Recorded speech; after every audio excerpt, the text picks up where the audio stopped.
For the sake of our experiment or demonstration, I'm going to open both of these and shake this one up before I open it. This is potential difference. Oh, look at all that that's spilled out. Well, I still have a lot of Pepsi though. Okay. So, electromotive force, this one, nothing that's spilled, is the amount of potential energy obtained from the electric source. So therefore, when I opened it, no spillage, nothing, that is the amount of Pepsi that I have in there. It is expressed in voltage, or what we said before, voltage is also expressed in joules over coulomb. It is different from voltages, which are measurements around a circuit. Once again, what is voltage also expressed as? Ryan Stace? Other than joules per... That's what I'm looking for. Yeah. Okay, so in the Pepsi demonstration, the potential difference got shaken up and some of the Pepsi was lost. Or in our terms, voltage is sometimes lost. Potential difference describes the initial and final part of an electrical system. It is always less than its EMF.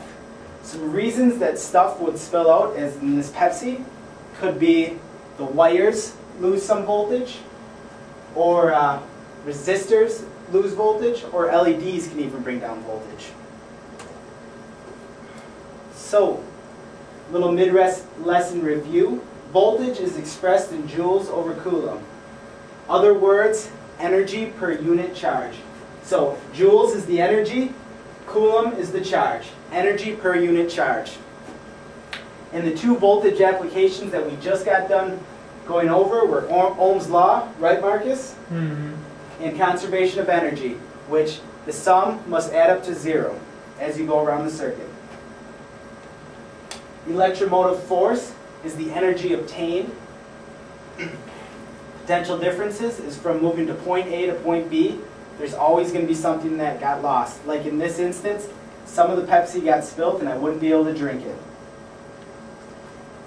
And going back to the example with the multimeter, 1.5 volt battery is equal to electric potential, which is equal to electromotive force. Alright, some examples of electromotive forces are a battery and a generator. Batteries use a chemical reaction to do work and produce voltage between input and output charges. Generators are a different type of EMF, which is an emotional EMF, and a magnetic force, which we'll discuss more in motors, is exerted on the charges and creates that energy. Alright, just a little review. The multimeter measures change in voltages, and that is different than voltage, which is electric potential. Alright, a simple review today. Water pump versus voltage analogy.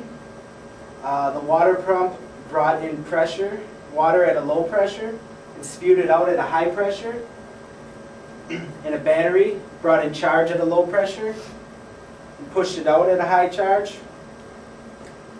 And joules is expressed, voltage is expressed joules per coulomb, and it is energy per unit charge. So joules is the energy, per unit is the coulomb. Voltage rolls. It has a very crucial role in Ohm's law and also in the conservation of energy. Electromotive forces is the energy obtained. Potential difference is the energy lost from point A to point B. And voltage is the electric potential. Voltage is the measured voltage at a given point in a circuit. So folks, I've got some questions for you. What does the battery and generator produce? Mr. Stace? Voltage? Correct. Since you're so hot, I'm going to go to you again. What is the difference between potential difference and electromotive force? Well, potential difference, if I'm recalling, it's something to do with the amount of Pepsi we lost. Okay. So it has something to do with the amount that we lose and no longer have. So how could you relate that to voltage? And what could maybe give some kind of loss in the electrical circuit?